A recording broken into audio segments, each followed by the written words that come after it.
وجود زن سے ہے تصویر کائنات میں رنگ. ویلکم بیک ناظرین. ملاقات کا وقت ڈاکٹر ذکیہ ہاشمی کے ساتھ، ہومیوپیتھک ڈاکٹر اور ماہر ہیں طب نبوی کی، 25 سال سے پریکٹس کر رہی ہیں، ڈریپ کی ایڈوائزری کمیٹی میں بھی ہیں، جو ڈرگ ریگولیٹری اتھارٹی ہے پاکستان کی. السلام علیکم ورحمۃ اللہ وبرکاتہ. وعلیکم السلام ورحمۃ اللہ وبرکاتہ. السلام علیکم ورحمۃ اللہ وبرکاتہ. آج ہم شروع کریں گے طب نبوی کی فصل نمبر 1 سے. نحمدہ ونصلی علی رسولہ الکریم، اما بعد، فاعوذ باللہ من الشیطان الرجیم، بسم اللہ الرحمن الرحیم. رب اشرح لی صدری ویسر لی امری واحلل عقدۃ من لسانی یفقہوا قولی. انسانی جسم کے امراض کا تفصیلی بیان، یعنی انسان کے جسم میں جتنی بیماریاں ہو سکتی ہیں ان کا تفصیل سے تذکرہ ہے. کہا جاتا ہے کہ جسم انسانی میں 2 طرح کے مرض پائے جاتے ہیں، جیسا کہ قرآن پاک میں ارشاد ہوتا ہے، لیس علی الاعمی حرج ولا علی الاعرج حرج ولا علی المریض حرج، کہ اندھے پر کسی قسم کی ادائیگی فرض ہونے کی ذمہ داری نہیں ہے. اسی طرح ٹانگوں سے محروم پر، یعنی جو چلنے سے محروم ہو یا معذور ہو، اس پر ذمہ داری نہیں، اور بیمار پر بھی کوئی ذمہ داری نہیں. اب اس میں 3 باتیں ہیں. اندھے پر ادائیگی فرض، کس قسم کا فرض؟ یعنی اس کی آنکھوں سے متعلق جو اس پر فرائض عائد ہوتے تھے، اب اس کے بارے میں اس سے باز پرس نہیں کی جائے گی، کیونکہ اللہ تعالیٰ نے اس کو آنکھیں نہیں دی. آنکھوں سے دیکھ کے وہ چل سکتا تھا. اگر اس کو مسجد لے جانے والا کوئی نہیں تو اس پر باجماعت نماز کی ذمہ داری نہیں ہوگی. اگر وہ آنکھوں سے دیکھنے سے جتنی چیزیں تعلق رکھتی ہیں اور ہمارے اوپر جو فرائض عائد ہوتے ہیں، غض بصر کا حکم ہے یا جو ہم پر فرائض عائد ہوتے ہیں، وہ اندھے سے نہیں پوچھا جائے گا قیامت کے دن. ٹھیک. اسی طرح ٹانگوں سے محروم جو ہے یا جو معذور ہو ٹانگوں سے، کبھی ایکسیڈنٹ میں ٹانگیں ختم ہو جاتی ہیں، کبھی کسی بیماری کی وجہ سے، کبھی آرتھرائٹس کی وجہ سے، کبھی گھٹنے اتنے گھس جاتے ہیں کہ نیچے بیٹھ کے نماز نہیں پڑھی جا سکتی، اور مسجد میں اگر کوئی فیسلٹی نہیں بیٹھ کے نماز پڑھنے کی تو پھر مسجد جانے کی ذمہ داری ختم ہو جاتی ہے. پھر ایک اور ذکر ہے کہ بیمار پر، یعنی اب یہ کون سا بیمار ہے؟ یعنی کوئی بھی ایسی بیماری ہو جس میں انسان معذور ہو جائے یا ڈپینڈ کرنے لگے دوسروں پر، تو اس پر بھی اب ہو سکتا ہے کچھ لوگ سائیکولوجیکلی اتنے بیمار ہو جاتے ہیں، ڈپریشن کے مریض ہوتے ہیں، یا ہوش و حواس نہیں رکھتے، یا یادداشت اتنی کمزور ہو جاتی ہے کہ وہ راستہ بھول جاتے ہیں، تو پھر وہ باجماعت نماز پڑھنے پر ان پر کوئی فرض عائد نہیں ہوتا، وہ گھر پہ بھی نماز پڑھ سکتے ہیں. اور بعض لوگ ایسے بھی ہوتے ہیں گھر میں بھی نماز پڑھ رہے ہوتے ہیں تو رکعتیں بھول جاتے ہیں، تو پھر ایسے میں کیا ہے، یا تو نماز دوبارہ پڑھ لی جائے، اور اگر ایک رکعت کا کوئی یقین نہیں رہا کہ کم ہے یا زیادہ ہے تو اس میں سجدہ سہو کر لیا جائے. خیر، اس سے مراد یہ تھا کہ بیماریاں مختلف قسموں کی ہوتی ہیں. کچھ پیدائشی بیماریاں ہوتی ہیں، پیدائشی محرومیاں ہوتی ہیں، معذوریاں ہوتی ہیں، جیسے آنکھوں کا نہ ہونا یا جسم میں کسی بھی عضو کا نہ ہونا.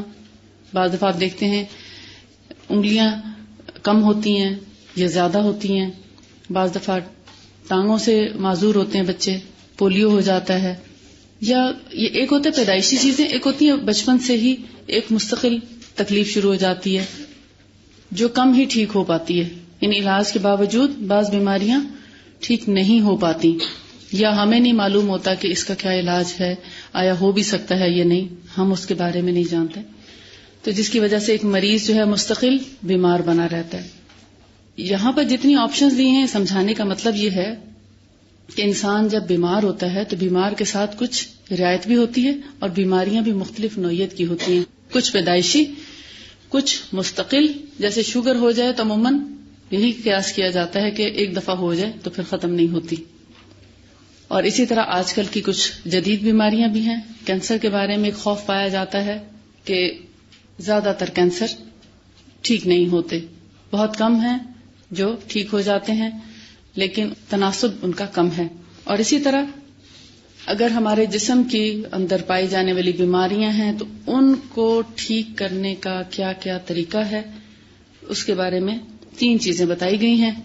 نمبر 1 حفظان صحت، یعنی بیمار ہونے سے پہلے آپ اپنی صحت کی اس طرح حفاظت کریں کہ آپ بیمار ہی نہ ہوں. بیمار ہم کیسے ہوتے ہیں؟ کب ہوتے ہیں بیمار؟ جب ہم کیئرلیس ہو جاتے ہیں. سردی آئی ہے تو سردی کے مطابق کپڑوں کا اہتمام نہ کریں، اپنی خوراک کا اہتمام نہ کریں، سوتے وقت بستر کا اہتمام نہ کریں، اور نہاتے وقت گرم پانی کا اہتمام نہ کریں. عموماً ایسے ہی بیمار ہوتے ہیں نا. یا باہر نکلتے وقت اپنے آپ کو پوری طرح کور نہ کریں موسم کے مناسبت سے. ایسا نہیں کہ ابھی معمولی سی ٹھنڈی ہوا چلی اور آپ نے ڈھیر سارے کپڑے پہن لیے، اتنا پسینہ آیا کہ ذرا سا کپڑا ہٹانے پہ ہوا لگی اور آپ اچھے بھلے موسم میں بھی بیمار ہو گئے. تو ہمیشہ گریجولی اپنے کپڑے جو ہیں ان کو گرم کرتے جائیں. جیسے جیسے ٹیمپریچر ڈاؤن ہوتا جاتا ہے اس حساب سے اپنے جو اڑنے کے لیے یا پہننے کے لیے کپڑوں کا استعمال ہے اس کا سلیکشن آپ خود کریں گے. جیسے شروع میں آپ دیکھتے ہیں ہم صرف پنکھے بند کرتے ہیں، لیکن کھڑکیاں دروازے عموماً کھلے رہتے ہیں. پھر آہستہ آہستہ 1 مہینے کے بعد ایسا موسم آتا ہے کہ آپ آہستہ آہستہ دروازے بھی بند کرنا شروع کر دیتے ہیں. پھر ایک وقت آتا ہے کہ آپ اب اپنے جو کپڑے لان کے تھے وہ کاٹن کے ہو جاتے ہیں یا لینن کے ہو جاتے ہیں، اور پھر اس پر اکتفا نہیں کیا جاتا. جب دسمبر جنوری آتا ہے تو پھر شالز اور سویٹرز بھی آ جاتے ہیں، ساکس بھی پہنی جاتی ہیں. تو جیسے جیسے پھر موسم گرم ہونا شروع ہوتا ہے تو آہستہ آہستہ چیزیں کم ہونا شروع ہو جاتی ہیں. یہ ہے بیمار ہونے سے پہلے اپنی حفاظت کرنا. اسی طرح کھانا ایک مناسب مقدار میں کھانا، بہت پیٹ بھر کر نہ کھانا یا ایک ہی وقت میں بہت سی چیزوں کا اکٹھا نہ کرنا. بھوک رکھ کے کھانا، تھوڑی مقدار میں کھانا، مناسب وقت پہ کھانا، اور کھانے کے بعد پھر دوبارہ نہ کھا لینا. یہ ایک صحت مندی کی طرف پہلا قدم ہے کہ آپ کھانا کھائیں تو کھانا کھاتے وقت اس چیز کا خیال رکھیں کہ کھانا بہت پیٹ بھر کے نہ کھائیں، اور کھانا کھا لیے ابھی تھوڑی دیر بعد کوئی اور کچھ کھا رہا ہے تو پھر اس کے ساتھ مت کھانا شروع ہو جائیں. کیوں؟ اب آپ کھا چکے. کھانے پہ کھانا اب آگے جا کے آپ پڑھیں گے بیماری کو دعوت دینا. تو لہٰذا کھانا ہم کس لیے کھاتے ہیں؟ بھوک مٹانے کے لیے، اپنے جسم کو انرجی پہنچانے کے لیے. لیکن اسی کھانے کو جب آپ دوبارہ کھا لیں گے، مثلا آپ اپنا کھانا کھا چکے تھے، آپ کے گھر میں مہمان آ گئے، آپ نے ان کے آگے کھانا رکھا، انہوں نے کہا آپ بھی کھائیں، تو آپ پھر کھانے بیٹھ گئے. کھانا تو وہ ہے جو آپ اپنے اندر انرجی پیدا کرنے کے لیے، اپنی بھوک مٹانے کے لیے، اپنے جسم کی قوت کو بحال کرنے کے لیے کھا رہے ہیں. مگر وہی کھانا جب آپ جلدی دوبارہ کھا لیں گے تو کیا ہوگا؟ بیمار ہو جائیں گے. ہو سکتا ہے ڈائریا ہو جائے، ہو سکتا ہے گیسٹرک پرابلم ہو جائے، ہو سکتا ہے وامٹس آ جائیں، ہو سکتا ہے پیٹ میں درد ہو جائے، کولک پین ہو جائے. تو اس کھانے کا پھر آپ کو فائدہ نہیں ہوگا. مناسب وقت پہ کھانا ایک مناسب طریقہ ہے. لیکن اگر کھانا بہت پیٹ بھر کے کھا لیں گے تو آپ صحیح طرح ہضم نہیں کر سکیں گے. وہ کھانا آپ پہ بوجھ بن جائے گا. اس کھانے کے بعد آپ کو نیند آئے گی، آپ پڑھ نہیں سکیں گے، آپ تھکے تھکے محسوس کریں گے. لیکن آپ جتنا کم کھائیں گے، کم کھانے سے بھی یہ مراد نہیں ہے کہ آپ صرف 2 بائٹ لیں اور چھوڑ دیں اور فاقوں پہ آ جائیں. ہر انسان کی بھوک کی اور کھانے کے جو مقدار ہے اس کا ریشو فرق ہوتا ہے. کسی کے 2 نوالے کم ہوں گے، کسی کے 2 زیادہ ہوں گے. کوئی ایک ہی چپاتی پہ بہت اچھے طریقے سے مینج کرتا ہے.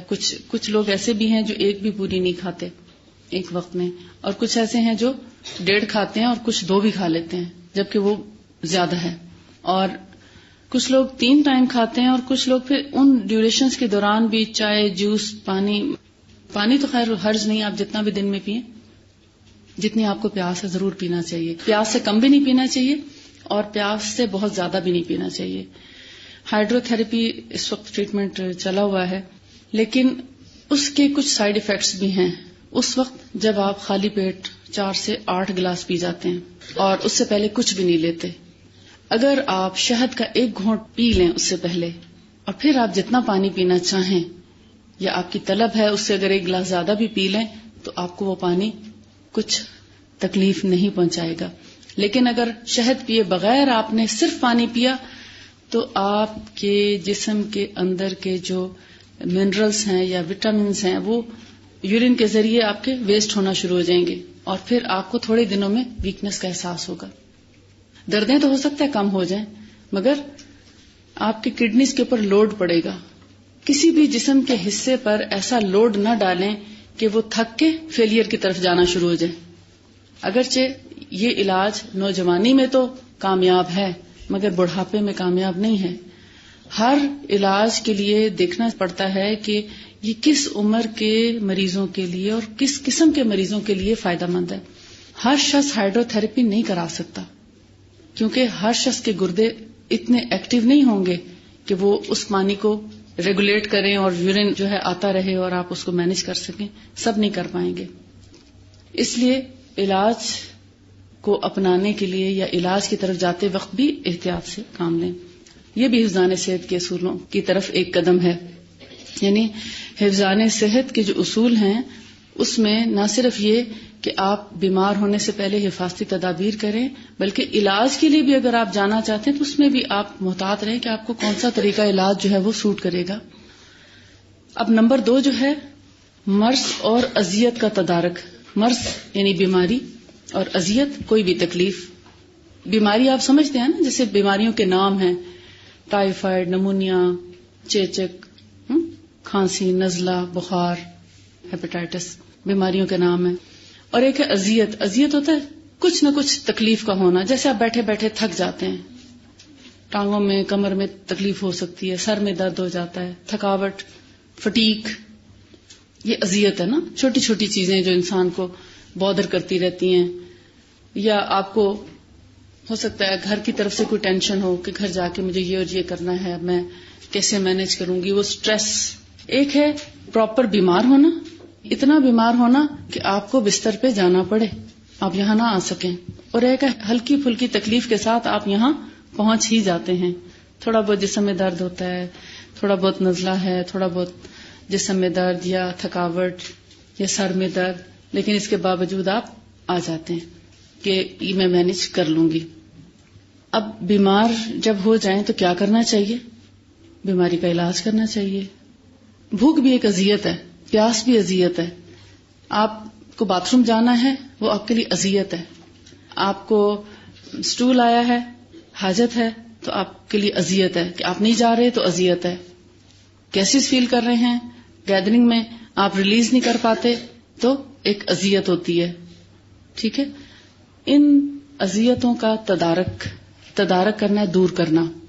تدارک کرنے سے مراد ہے اس کو دور کرنا, جسم کی ضرورت کو پورا کر دینا. کیونکہ اگر ہم ان ضروریات کو پورا نہیں کریں گے تو پھر واقعی بیمار بھی ہو سکتے ہیں. آگے ہم انشاءاللہ اس کو ڈیٹیل میں پڑھتے ہیں.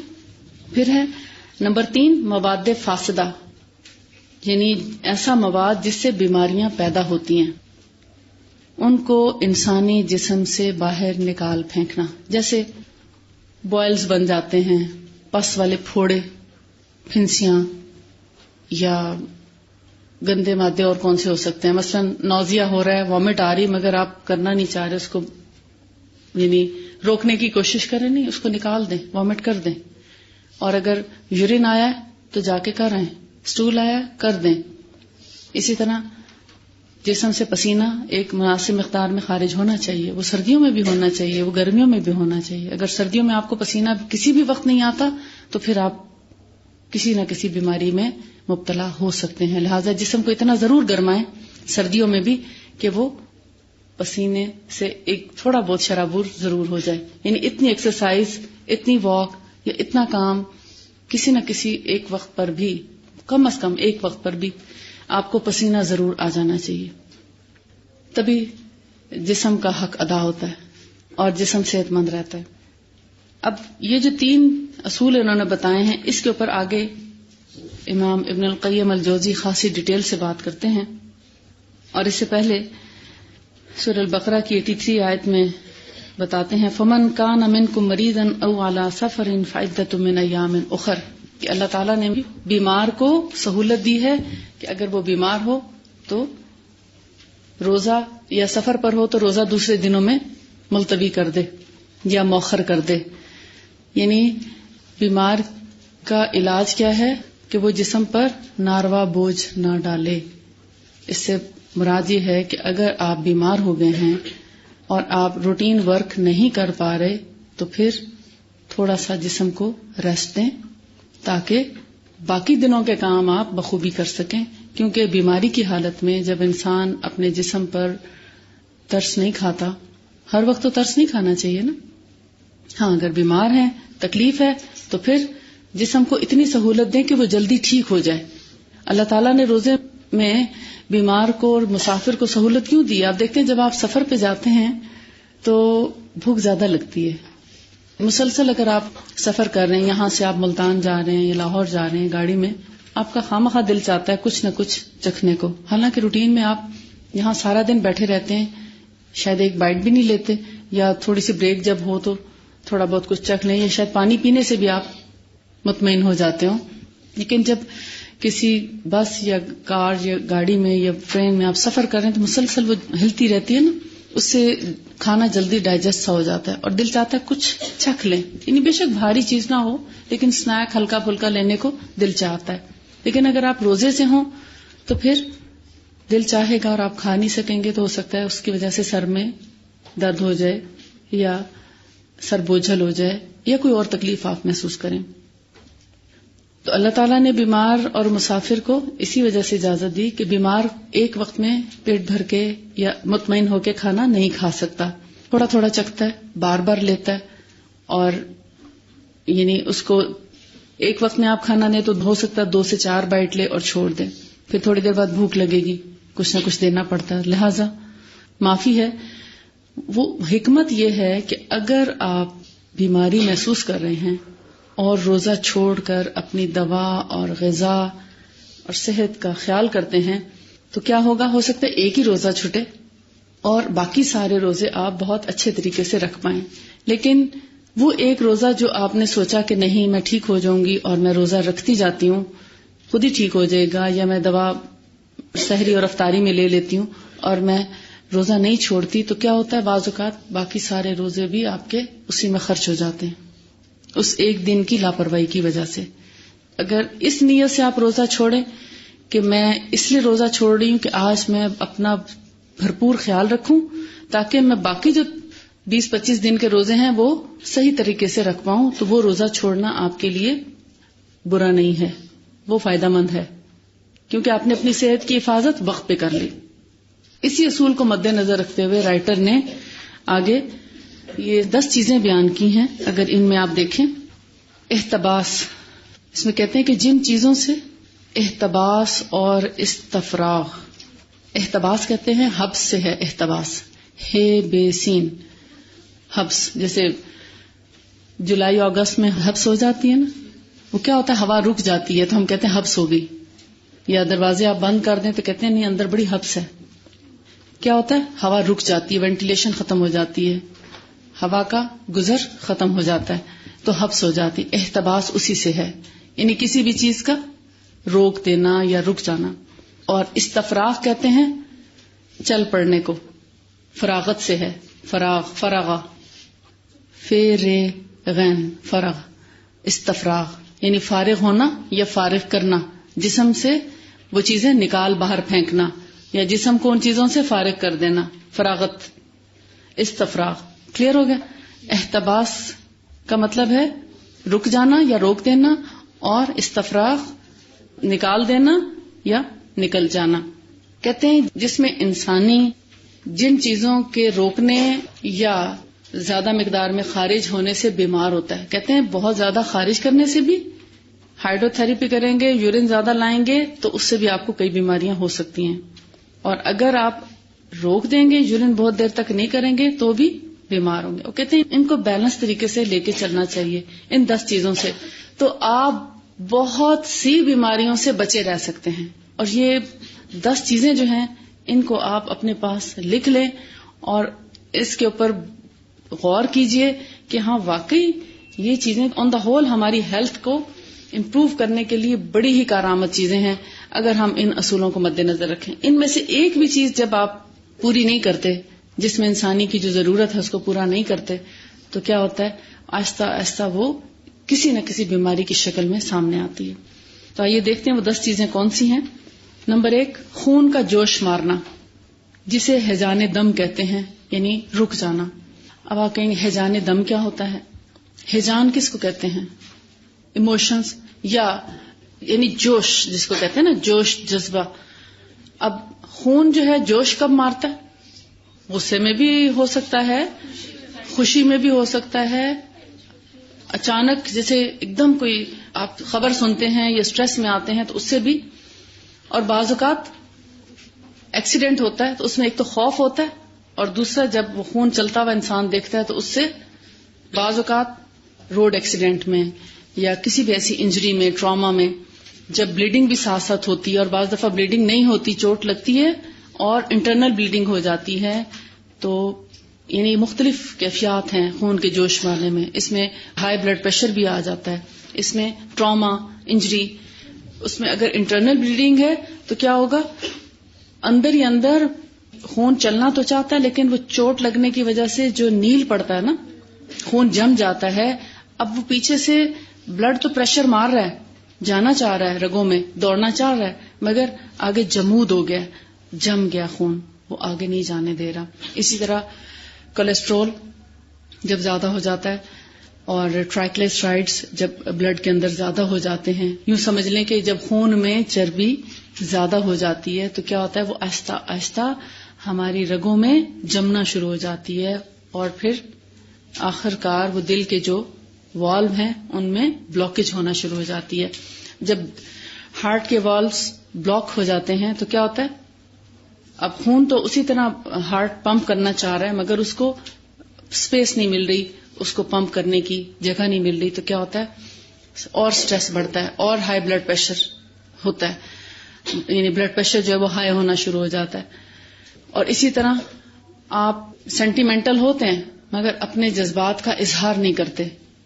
غصہ آیا تو ہمیں حکم ہے پی جائیں، لیکن مومن کا غصے کو ایک جائز جگہ پر نکالنے کی بڑی اچھی اجازت ہے. یعنی جہاد کے موقع پر ہر چھوٹی موٹی بات پر غصہ کرنا نازیبا قرار دیا گیا، کیونکہ اس سے آپ دیکھیں ہمارے جو لیونگ ہے وہ بڑی افیکٹ ہوتی ہے، ہمارے گھر کا ماحول بہت متاثر ہوتا ہے، ہمارے رشتہ داریاں، ہمارے تعلقات متاثر ہو جاتے ہیں. جو جتنی غصے والی طبیعت کا مالک ہوتا ہے اس کے اتنے دوست کم ہوتے ہیں، اور جو جتنا محبت کرنے والا، حلیم طبع، نرم مزاج ہوگا اتنے ہی اس کے دوست احباب زیادہ ہوں گے. جتنی زبان میٹھی ہو، شیرینی ہو زبان میں، اتنے احباب زیادہ. اور غریب وہ نہیں ہے جس کے پاس مال و دولت نہیں ہے، بلکہ غریب وہ ہوتا ہے جس کا کوئی دوست نہ ہو. اب خون کا جو جوش مارنا ہے، دیکھیں محبت کے اظہار کے لیے آپ کو کسی نہ کسی انسان ہی کے ضرورت ہوتی ہے. اس میں ماں باپ، بہن بھائی، میاں بیوی، اولاد، تو ان سب رشتوں سے آپ کیا کرتے ہیں، محبت کا سلوک کرتے ہیں. اب جب آپ کے جذبات متاثر ہونے لگتے ہیں تو کیا ہوتا ہے، آپ بریکس لگاتے ہیں، ہر جذبے پہ آپ بریک لگاتے ہیں. بہت دیر تک جب شادی نہیں ہوتی تو کیا ہوتا ہے، اپنے آپ کو انسان ایک پاکیزگی کی حالت میں روکے رکھتا ہے، جبکہ حکم کیا ہے کہ بالغ ہونے کے بعد جلدی شادی کر دینی چاہیے. لیکن ہم اب ان چیزوں کو آکورڈ سمجھنے لگے، اور مغرب نے چونکہ اس کو بہت اچھالا کہ یہاں بہت ینگ ایج میں شادیاں کر دیتے ہیں جو کہ مناسب نہیں ہے، جبکہ اپنے ہاں 6 سال کے بعد بچوں کو سیکشول انٹرکورس کی ٹریننگ دینا شروع کر دیتے ہیں، باقاعدہ پڑھایا جاتا ہے وہاں پر. اور چھوٹے چھوٹے بچے جو ہیں وہ میاں بیوی کے تعلقات سے بہت اچھی طرح باخبر ہوتے ہیں اور ان کو پریکٹس بھی کرنا شروع کر دیتے ہیں. وہاں ان کو کچھ پابندی نہیں ہوتی. لیکن ہمارے ہاں ایک جائز دائرے کے اندر اگر بلوغت کے بعد نکاح کا حکم دیا گیا تو اس کو وہ برا سمجھتے ہیں، کیونکہ بیسیکلی وہ ایک خاندانی نظام کو توڑنے کی کوشش ہے.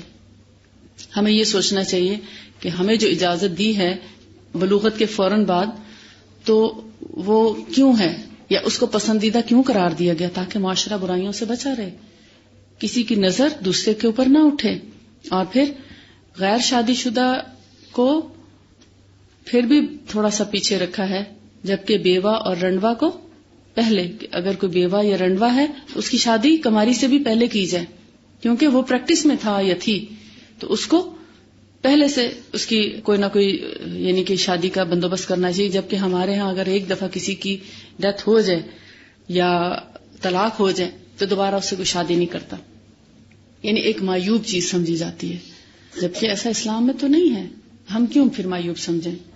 اور آگے اگر دوسرا آپ پڑھیں، یعنی پہلا ہے نا خون کا جوش مارنا جسے ہیجان دم کہتے ہیں، رک جانا، یعنی اس سے بہت سی بیماریاں پیدا ہوتی ہیں انسانی جسم میں. لہذا چاہے وہ جوش جذبات کا ہے، چاہے وہ خون کا ہے، بلڈ سرکولیشن کا ہے، یا بلڈ کسی نہ کسی وجہ سے اگر بلاک ہو رہا ہے تو اس کو سرکولیٹ کرنے کی کوشش کی جائے. اچھا، اس میں ایک اور چیز بھی رہ جاتے ہیں، دوسرے پہ تب جاتے ہیں.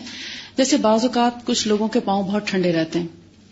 آپ میں سے کتنے لوگوں کے پاؤں زیادہ ٹھنڈے رہتے ہیں؟ تقریباً آدھی کلاس کے ہوں گے.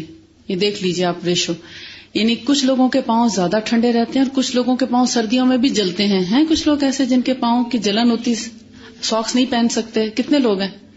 کچھ لوگ ایسے ہوتے ہیں جو سر سے پاؤں تک ٹھنڈے رہتے ہیں. ایسے بھی ہیں کچھ. اتنے ہی جن کے پاؤں میں جلن ہے اسی حساب سے تناسب ان لوگوں کا بھی ہوگا جو سر سے ٹوپی نہیں اتار سکتے سردیوں میں، بلکہ گرمیوں میں بھی ان کا دل چاہتا ہے سر کو ڈھک کے ہی رکھیں، اور جب تک سر پہ ٹوپی یا کوئی موٹی چیز نہ لپیٹ لیں وہ سو نہیں سکتے. اور اسی طرح کچھ لوگ ایسے ہیں ان کے سر پہ تو پسینہ آتا ہے مگر پاؤں ٹھنڈے رہتے ہیں. یہ سر گرم رہتا ہے، ایسے لگتا ہے جیسے سرکولیشن صرف اوپر ہی ہے بلڈ کی، لیکن پاؤں تک نہیں جاتی. تو یہ کیا بیسیکلی بلڈ سرکولیشن باڈی کے اندر درست نہیں ہوتی. اس کو ریگولیٹ اگر ہم کر لیں تو ہم سر درد سے بچ سکتے ہیں، ہائی بلڈ پریشر سے بچ سکتے ہیں، سٹریس سے بچ سکتے ہیں، اور بہت سے ایسے پرابلمز ہیں. جیسے جب خون کا جوش اوپر کی طرف ہی رہے گا تو کچھ لوگوں کو اس کو کہتے ہیں روزیشیا، فیس بہت زیادہ ریڈ ہو جاتا ہے. ایک بیماری ہے، چیکس بہت ریڈ ہو جاتے ہیں اس کے ساتھ، یا فیس بہت بلش کرنے لگتا ہے حد سے زیادہ، یا آئیز کا پرابلم ہو سکتا ہے، آنکھوں میں ڈورے نظر آنے لگتے ہیں کیونکہ پریشر زیادہ تر اپر سائڈ پہ ہے. اسی طرح کانوں میں سائیں یا ٹینائٹس ہو جاتا ہے، شور آنا شروع ہو جاتا ہے، یا سور تھروٹ یا ٹونسلائٹس زیادہ ہونے لگتا ہے. مطلب جب آپ کی سرکولیشن ٹھیک نہیں تو سر درد تو چھوڑیں، اب تو ہوگا لازمی، چکر بھی آ سکتے ہیں اور گلے میں تکلیف ہو سکتی ہے، کوئی بھی ایسی پرابلم ہو سکتی ہے. لیکن جب بلڈ باڈی کے اندر پورے صحیح طریقے سے سرکولیٹ کر رہا ہے تو ہم بہت سی بیماریوں سے آٹومیٹیکلی بچے رہ سکتے ہیں. اب ہے جوش منی یا ہیجان منی جو غلط انداز سے اخراج پر مجبور کرے. اللہ تعالیٰ نے عورت اور مرد کے اندر جو جذبات رکھے ہیں، اشتہا جس کو بولتے ہیں، جنسی خواہش جس کی انتہا پر پانی کا اخراج ہوتا ہے، مرد اور عورت دونوں میں. مرد اور عورت کے اخراج کو منی ہی کہا جاتا ہے، لیکن مردوں کو عموماً خواب میں بھی احتلام ہوتا ہے جس کے نتیجے میں منی ہی خارج ہوتی ہے. اور اسی طرح خواتین میں بھی اگر سیکشل انٹرکورس کے یا سیکشل قسم کے ان کو اگر تھاٹس آئیں، اس کے انتہا پہ بھی یا سینٹیمنٹل ہونے پہ پانی کا اخراج ہوتا ہے جس پر غسل لازم ہو جاتا ہے. کسی خواب کی صورت میں یا کسی خیال کی صورت میں اگر آپ کو ویٹنس فیل ہوتی ہے تو پھر غسل کر کے ہی نماز پڑھنی چاہیے. عورتوں میں کم لیکن مردوں میں زیادہ پایا جاتا ہے، لیکن کبھی کبھار عورتوں میں بھی، یعنی بہت کم ہوتا ہے لیکن کچھ خواتین میں بھی یہ زیادہ ہو سکتا ہے. یہ ایک ایسا جذبہ ہے جو فطرت نے رکھا ہے ہر انسان کے اندر، مگر اس کو صحیح ڈائریکشن نہیں ملتی. ہمارے معاشرے میں بھی اب پاسبلٹیز کم ہو گئی ہیں کیونکہ ہم وقت پہ شادی نہیں کرتے. بیٹوں کی شادی ہم اس لیے نہیں کرتے کہ اب وہ پڑھیں گے، پڑھ کے جب کمانا شروع کریں گے پھر اتنا کما لیں گے کہ اپنی شادی کے اخراجات اپنا گھر چلا سکیں، تو پھر ان کی شادی کی جاتی. اتنے میں وہ آدھے بوڑھے ہو چکے ہوتے ہیں. وہ 30 سے 35 سال کی عمر میں اب شادیاں ہو رہی ہیں موسٹلی. جب 30 سے 35 سال کی عمر میں شادی ہوگی تو باقی زندگی کتنی ہے انسان کی؟ یعنی گویا آدھی سے زیادہ عمر اس نے کمار پنے میں گزار دی. اب وہ کمار پنے میں جب گزارتا ہے ایک مرد اپنی زندگی تو کیا ہوتا ہے؟ جوش منی جو ایک بلوغت کے ساتھ ایک چیز شروع ہو گئی ہے اس کا یا تو ویسٹ ہوتی رہے گی. اب اس ویسٹ ہونے سے بھی مردوں میں بہت سے خواتین میں بھی پرابلمز آ جاتے ہیں. پہلے تو فزیکل پرابلم ہوتے ہیں، پھر آہستہ آہستہ سائیکولوجیکل پرابلم ہو جاتے ہیں، اور اس کا اینڈ ریزلٹ کیا ہوتا ہے کہ وہ بالکل بیکار ہو جاتے ہیں. ان میں وہ جو خواہش ہے وہ تقریباً ختم ہو جاتی ہے.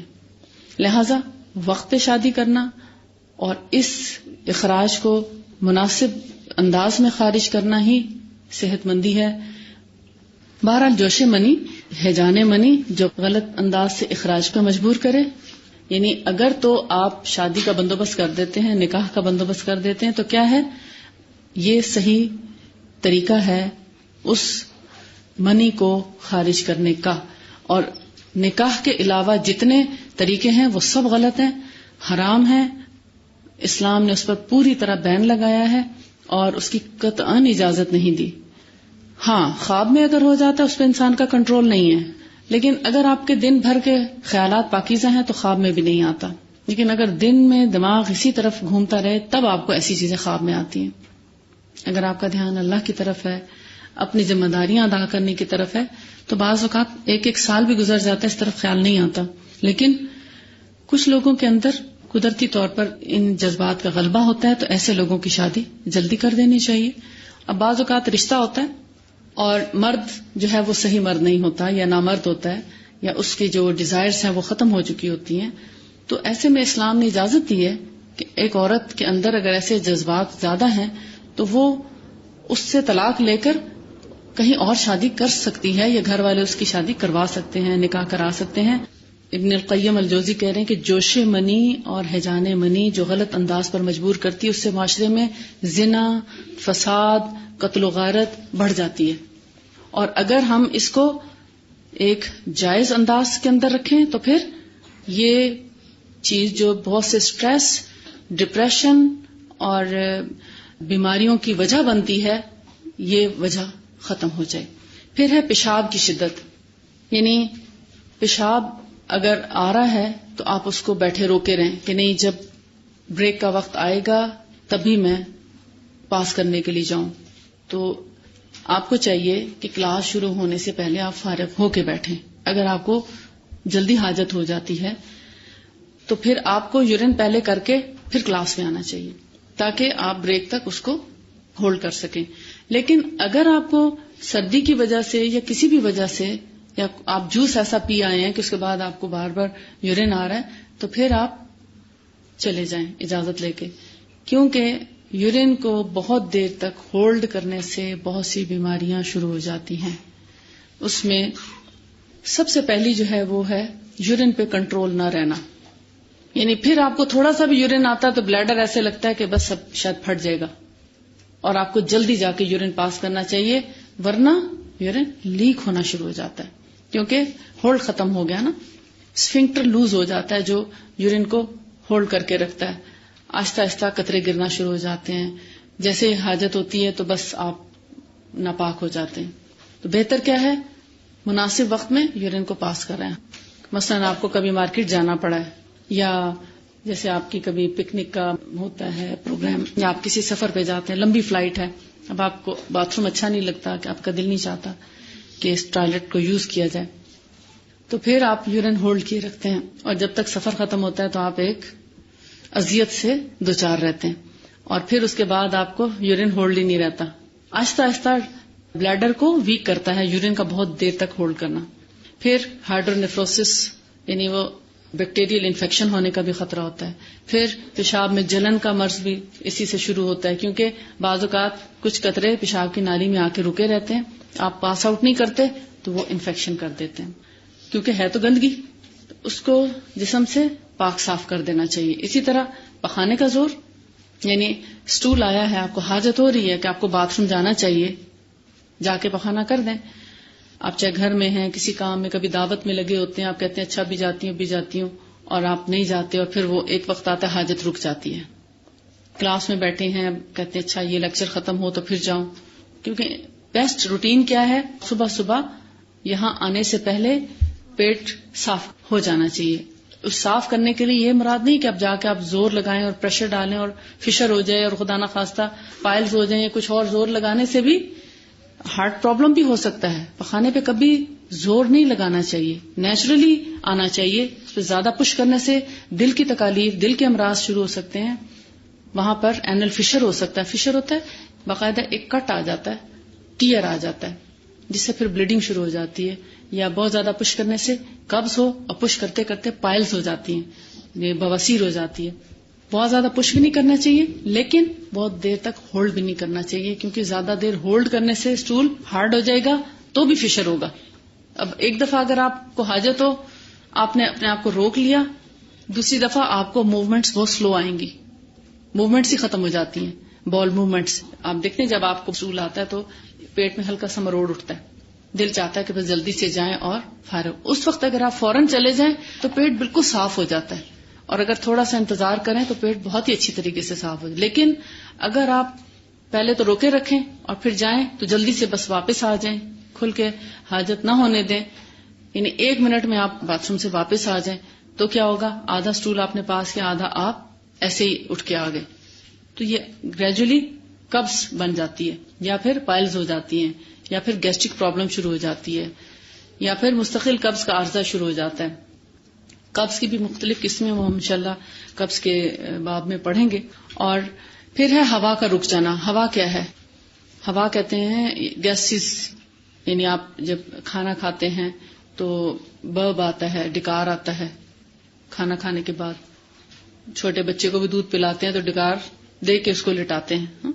اس سے پہلے اگر لٹا دیں تو وہ الٹی کر دیتا ہے، وامٹ کر دیتا ہے. اور اگر جیسے کھانا ہضم کے دوران پھر کیا ہوتا ہے، آپ کو گیسز ریلیز بھی کرنا پڑتی ہیں، اور اگر آپ ریلیز نہ کریں تو پھر بلوٹڈ فیلنگ ہوگی، پیٹ بھرا بھرا سا، پیٹ بڑھ جائے گا، اور عجیب سا تناؤ فیل ہوگا. اس کے علاوہ اور بھی بہت سے گیسز کی وجہ سے بھی بلڈ پریشر ہوتا ہے. بلڈ پریشر کی بہت سی وجوہات ہیں جن میں ایک گیسٹرک پرابلم بھی ہے. یعنی جب آپ گیسز ریلیز نہیں کرتے تو وہ پھر اندر ہی اندر، یعنی اس کو کہتے ہیں کہ ایک تو اپہارا ہوتا ہے نا پیٹ میں، پیٹ پھول سا جاتا ہے، وہ ایک الگ چیز ہے. لیکن گیسٹرک پرابلم کچھ لوگوں میں ہائی بلڈ پریشر بھی کاز کرتا ہے. تو اس لیے گیسز کا نیچرلی ریلیز کرنا بھی بہت سی بیماریوں سے نجات کا باعث بنتا ہے. پھر ہے قے کا رک جانا. قے یعنی وامٹ، الٹی جس کو عام طور پہ بولا جاتا ہے، یعنی کچھ بھی کھایا پیا واپس الٹ جائے تو اس کو قے بولتے ہیں. مختلف قسموں کی ہوتی ہے، مختلف وجوہات ہیں. حمل کی متلی اور قے بھی ہوتی ہے. پریگننسی کے دوران آپ دیکھتے ہیں اکثر خواتین، سب کو نہیں ہوتی لیکن اکثر خواتین کو الٹی آتی ہے، قے آتی ہے. قے اگر آ رہی ہے تو اس کو کر دینا ہی بہتر ہے. لیکن اگر بہت زیادہ قے آ رہی ہے، بار بار ہر چیز کھائی پی نکل رہی ہے، تو پھر کیا، اس کو کنٹرول بھی کرنا چاہیے. لیکن اگر ہلکی پھلکی قے آ جاتی ہے، یا بعض بیماریاں ایسی ہیں جن میں قے کرنے کی ضرورت پیش آتی ہے. مثال کے طور پر کوئی بچے یا بڑے زہریلی چیز کھا گئے، پتہ نہیں چلا، تو پھر کیا ہے، ایسے کو قے کرا دینا چاہیے. یعنی بعض اوقات قے کی ضرورت بھی پیش آتی ہے، قے کرانے کی. کچھ غلط کھا جانا، یا باسی کھا جانا، یا بہت زیادہ کھا جانا، یا زہریلی چیز کا اندر چلا جانا، تو ایسے میں یعنی معدے کو واش کرنے کے لیے وامٹ بھی کرائی جا سکتی ہے، اور وامٹ سے بھی علاج کیا جاتا ہے. بعض اوقات گرمی کے موسم میں حکیم جو ہیں وہ خاص طور پر بھی قے کرواتے ہیں. تو یعنی اگر کوئی دوا ایسی زیادہ کھا لی گئی، جیسے بعض اوقات غلطی سے دوا کوئی زیادہ کھا جاتا ہے، جیسے بوڑھے لوگ ہیں ان کو یاد نہیں رہتا کہ میں نے 1 گولی کھائی ہے یا 2 کھائی ہیں، یہ کھا چکا ہوں تو یہ دوبارہ کھا لیتے ہیں.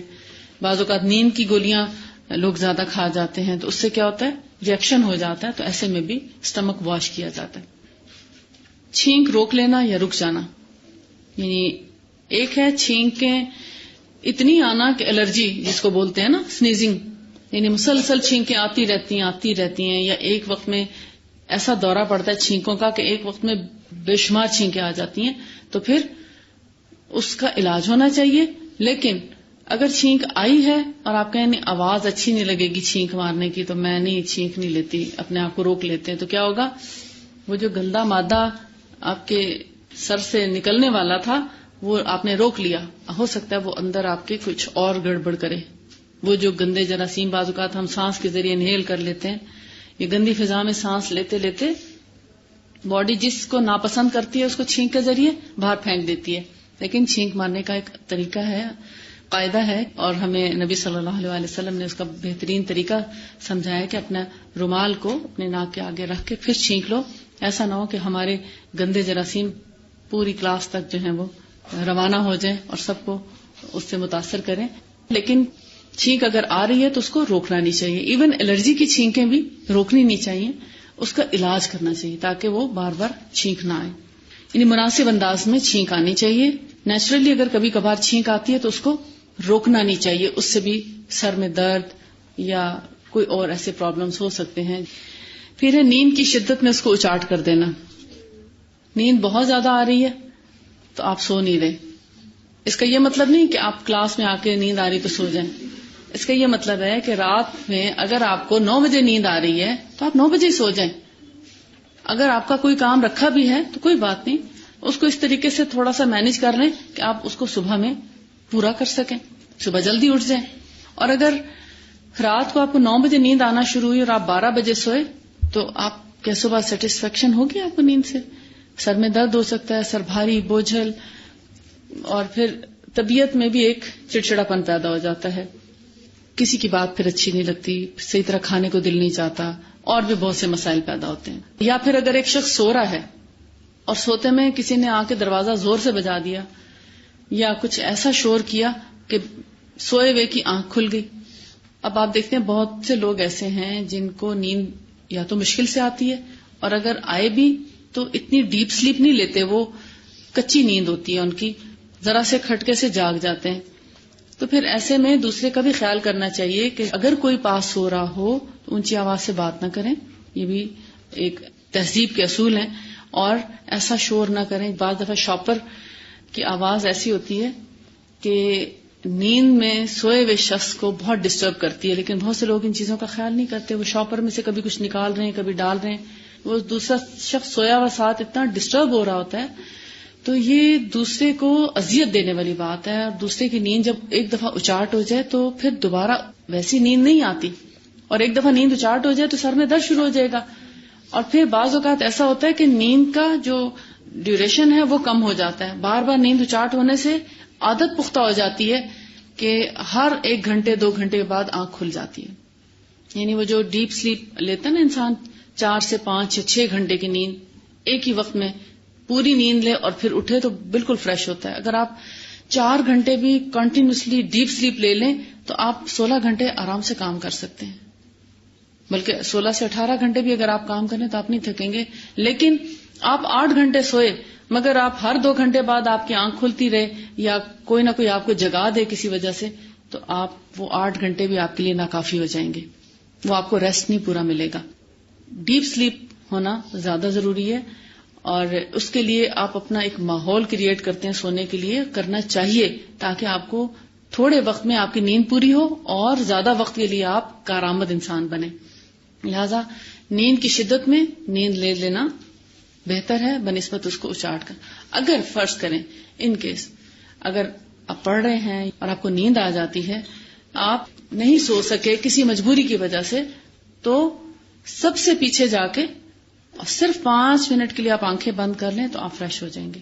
صرف 5 منٹ کے لیے، بے شک نیند نہ آئے لیکن تھوڑی دیر آنکھوں کو ریسٹ دے دیں تو پھر آپ باقی کلاس بہت اچھے طریقے سے لے سکتے ہیں. ادروائز آپ جب سوئیں گے تو باقی لوگ بھی آپ کو دیکھ دیکھ کے سونا شروع ہو جائیں گے. لیکن اس سے بہت سے پرابلمز بھی ہوتے ہیں نیند نہ آنے سے. آپ کو پتا ہے بہت سے لوگوں کو ڈپریشن ہو جاتا ہے، کیونکہ رات اللہ نے بنائی ہے سکون اور آرام کے لیے، اور جب ہم اس میں سوتے نہیں تو کیا ہوتا ہے، دن بھر بے چین رہتے ہیں، اور جب بے چین رہتے ہیں تو کام تو نہیں صحیح کر پاتے. اور پھر انسان دوسروں سے جب کمپیئر کرتا ہے کہ وہ تو اتنا اچھا کام کر لیتا ہے، میں کیوں نہیں کر سکتی، تو آہستہ آہستہ سٹریس لینا شروع کر دیتا ہے کہ شاید میرے میں کوئی ایسا پرابلم ہے. تو وجعلنا اللیل لباسا وجعلنا النہار معاشا، اگر ہم اسی پہ عمل کریں کہ رات ہم سو جائیں اور دن میں ہم کام کریں تو فطرت کے مطابق جب ہم آئیں گے تو ہم بہت سی بیماریوں سے بچے رہیں گے. پھر اب نمبر 9، بھوک کی شدت. بھوک کی شدت میں کھانا کھا لینا چاہیے. اپنے آپ کو بہت بھوکا زیادہ دیر تک نہیں رکھنا چاہیے. ہاں جب آپ روزے سے ہوتے ہیں تو ظاہر ہے روزہ جو ہے وہ بھی ہمارے لیے بڑا فائدہ مند چیز ہے. روزے کے فائدے اگر کبھی اللہ نے چاہا تو انشاءاللہ آپ کو بتاؤں گی کہ جو اس وقت ریسرچ ہوئی ہے روزے کے اوپر اور روزے کے جو میڈیکل بینیفٹس ہیں وہ اگر ہم سب کو پتہ چل جائیں تو ہم ایک اور جیسے کہتے ہیں نا خوشی اور محبت سے روزہ رکھیں. یعنی اس لیے نہیں کہ ہمیں یہ فائدے ملیں گے، اس لیے کہ ہمیں تو ایمان لانے کی وجہ سے یہ ساری چیزیں مل رہی ہیں. جو لوگ ایمان نہیں لائے وہ سب اس سے محروم ہیں. ایک مہینے کے مسلسل روزے رکھنے سے ہمارا جگر اتنا صحت مند ہو جاتا ہے، اتنا فریش ہو جاتا ہے کہ 11 مہینے تک وہ ہمارے جسم کو بہت سی بیماریوں سے بچائے رکھتا ہے، اور ہمارے جسم کے اندر جتنے گندے مادے ہوتے ہیں وہ روزے کی حالت میں سب خارج ہو جاتے ہیں. ڈیٹاکسیفائی کرتا ہے باڈی کو، ریفریش کرتا ہے، اور بہت سے فائدے ہیں روزے کے. لیکن وہ 1 مہینے کی پریکٹس ہے. البتہ جب آپ روٹین میں روزے سے نہ ہوں تو بھوک لگے تو کھانا کھائیں. اس کا یہ بھی مطلب ہے کہ بغیر بھوک کے کھانا بھی نہ کھایا جائے، بلا وجہ مت کھائیں. بعض لوگ ہوتے ہیں نا، کسی کو کھاتا دیکھتے ہیں تو کہتے ہیں مجھے بھی کھانا ہی چاہیے، اب ضرور کچھ کھا لینا چاہیے، وہ کھا رہا ہے لہذا مجھے بھی کھانا چاہیے. مجبور ہو جاتے ہیں کھانے پہ. حالانکہ آپ کو اتنا تو پتا ہونا چاہیے کہ میں نے کھانا کھا لیا، اب مجھے کھانے کی ضرورت نہیں ہے. اگر میں کھانے کے اوپر پھر کچھ کھاؤں گی تو بیمار ہو جاؤں گی، کیونکہ کھانے پہ کھانا بیماری کو دعوت دینا ہے. ہو سکتا ہے اس نے ناشتہ نہ کیا ہو، اس کو ٹائم ہی نہ ملا ہو گھر میں، اس لیے وہ اپنا ناشتہ ساتھ لے آئی ہو. اب وہ کھا رہی ہے تو آپ کے لیے کھانا فرض نہیں ہے. آپ نے کھانا کھا لیا، اب آپ اپنے ٹائم پہ کھانا کھائیں. جب بھوک محسوس ہو اس وقت کھانا جسم کے لیے زیادہ فائدہ مند ہے، جسم کو توانائی پہنچاتا ہے، جسم کو فائدہ پہنچاتا ہے، انرجی دیتا ہے. لیکن کھائے ہوئے پیٹ کے اوپر پھر کھا لیں گے تو وہ الٹا جسم کو بیمار کرے گا. پھر ہے پیاس کی شدت، آخری نمبر 10. جب آپ کو پیاس لگی ہو تو پانی پی لیں، یہ اس کا علاج ہے. جسم کو خشکی سے بچانے کے لیے، جسم کے اندر پانی کے مقدار کو اعتدال پر رکھنے کے لیے، خون کے دوران کو مناسب انداز میں رواں رکھنے کے لیے، یعنی دوران خون جو ہے مناسب انداز میں جاری رہے، اس کے لیے پانی کی خاص مقدار جو ہے جسم کو چاہیے ہوتی ہے. تو جتنی آپ کو پیاس لگے اس کے مطابق پانی ضرور پئیں. اگر آپ کو بار بار پیاس لگتی ہے تو آپ اپنے پاس پانی کی بوتل لے کے رکھیں تاکہ آپ کو بار بار اٹھ کے باہر نہ جانا پڑے. اور اگر آپ کو بالکل پیاس نہیں لگتی تو پھر بھی جسم کی ضرورت کو مد نظر رکھتے ہوئے دن میں کم از کم 3 سے 4 گلاس آپ پانی ضرور پی لیں. ہر کھانے سے پہلے اگر آپ 1 گلاس پانی پی لیں کچھ دیر پہلے تو آپ کا معدہ جو ہے وہ کھنگالا جاتا ہے. جیسے آپ کسی برتن کو دھوتے ہیں تو اس طرح آپ کا معدہ بھی واش ہو جاتا ہے. اور اس کے بعد جب آپ کھانا کھاتے ہیں تو کھانا ایک مناسب انداز میں پھر کھایا جاتا ہے، بہت زیادہ آپ کھانا نہیں کھاتے. پھر وہ جو پہلا پانی پیا ہوا ہے آپ کا، کھانے کو ہضم کرنے میں، جزو بدن بننے میں مدد دیتا ہے، جسم کو قبض سے بچاتا ہے، اور اسکن کے اوپر آنے والی خشکی کو بھی کم رکھتا ہے. لیکن جو لوگ پانی کم پیتے ہیں پھر ان کو یا تو قبض کا مسئلہ ہوتا ہے یا سر درد بھی ہو سکتا ہے پانی کی کمی کی وجہ سے، اور پھر اسکن پہ آہستہ آہستہ ڈرائنس آنا شروع ہو جاتی ہے. سب سے پہلے سر میں شروع ہوتی ہے خشکی. تو سر کی خشکی کا ایک طرح سے علاج بھی ہے کہ آپ جسم کے اندر پانی کی کمی کو نہ ہونے دیں، اس کو پورا کیے رکھیں. تو آپ دیکھیں کہ جب ان 10 چیزوں کا آپ خیال رکھیں تو باقی کتنی بیماریاں ہیں جو بچ جاتی ہیں. یعنی باڈی کو اعتدال پہ رکھنے کے لیے، جسم کو اعتدال پہ رکھنے کے لیے ان 10 چیزوں کا آج سے اہتمام کرنا شروع کریں. بھوک لگے تو کھانا کھائیں، اور جتنی بھوک ہے اس سے تھوڑا سا کم کھانا کھائیں. پھر پیاس لگے تو پانی پئیں، لیکن اگر بالکل نہ لگے تو کچھ پانی ضرور پئیں، جسم کو ضرورت ہوتی ہے پانی کی. اور اسی طرح باقی جتنی چیزیں ہیں کہ اگر حاجت ہو رہی ہے، وامٹ آ رہی ہے یا یورین آیا ہے، سٹول پاس کرنا ہے، تو جا کے اپنے جسم کو اس اذیت سے بچا لیں. ادروائز ان سب چیزوں کے روک دینے سے یا ان کو مجبور کرنے سے کیا ہوگا؟ بیماریاں پیدا ہوں گی، اور یہ بیماریاں آگے چل کر پھر بڑی بڑی بیماریاں بن جاتی ہیں. آج آپ آدھے حکیم تو بن گئے ہوں گے انشاءاللہ، کیونکہ جتنی چیزیں آپ نے آج پڑھ لی ہیں شاید اس پر آپ نے پہلے کبھی اس طرح غور نہ کیا ہو. کیونکہ بھوک تو سب کو لگتی ہے، جو بھی انسان پیدا ہوتا بچے بھی کو بھی اس کو بھی ضرورت ہوتی ہے، بھوک لگتی ہے، تبھی وہ کھانا بھی سیکھ لیتا ہے، دودھ پینا سیکھ لیتا ہے. اور اگر ہم ان چیزوں کا خیال نہ رکھیں تو پھر آہستہ آہستہ بیماریاں ہمارے قریب آنے لگتی ہیں. باقی رہ جاتا ہے دل کا علاج. دل کی بیماریاں جو ہم نے کل پڑھی تھی، شک و شبہ کی بیماری اور شہوت کی بیماری، تو اس کا علاج سب سے بڑا سورس قرآن اور سنت ہے، حدیث پاک.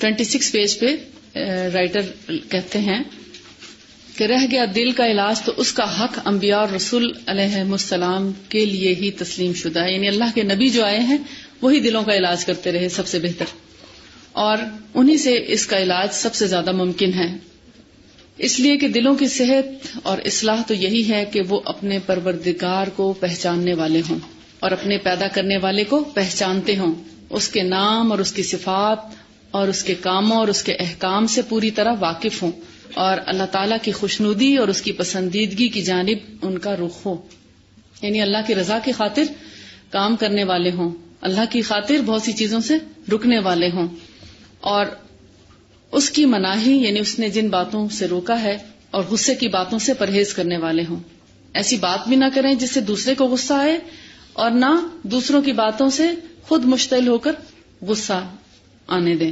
اس لیے کہ دل کی صحت اور اس کی زندگی ان چیزوں کی رعایت کیے بغیر ممکن ہی نہیں، یعنی روحانی بیماریاں یا ایسی بیماریاں جو جسمانی نہ ہوں وہ غم، غصہ، خوف سے پیدا ہوتی ہیں، لہذا غم، غصہ، خوف پیدا ہونے سے اپنے آپ کو بچانے کی کوشش کریں، اور ان تمام بیماریوں کے علاج کا جو حصول ہے وہ انبیاء علیہ السلام کے ذریعے ہی ہے، لہذا جو اللہ کے نبی کی اطاعت کرے گا اس کی صحت سب سے زیادہ اچھی ہوگی، لہذا دل کی زندگی جو ہے وہ قرآن اور سنت کے مطابق عمل پر ہے، اگر قرآن دل میں نہیں ہے تو وہ دل مردہ ہے، اور قرآن ایک ایسی روشنی ہے، ایک ایسا نور ہے جو ہمیں صحت مندی کی طرف لے کر آتا ہے، یعنی ہمیں راستہ دکھاتا ہے صحت مندی کا، نہ صرف یہ کہ روحانی طور پر بلکہ جسمانی طور پر بھی۔ آج سے جو آپ نے 10 چیزیں آج پڑھی ہیں ان پر عمل کرنا شروع کریں، اپنے جسم کو ان تکالیف سے بچائیں جو آج تک آپ اس کو پہنچاتے آئے ہیں۔ وآخر دعوانا ان الحمد للہ رب العالمین، سبحانک اللہم وبحمدک، نشہد ان لا الہ الا انت، نستغفرک ونتوب الیک۔ السلام علیکم ورحمۃ اللہ وبرکاتہ۔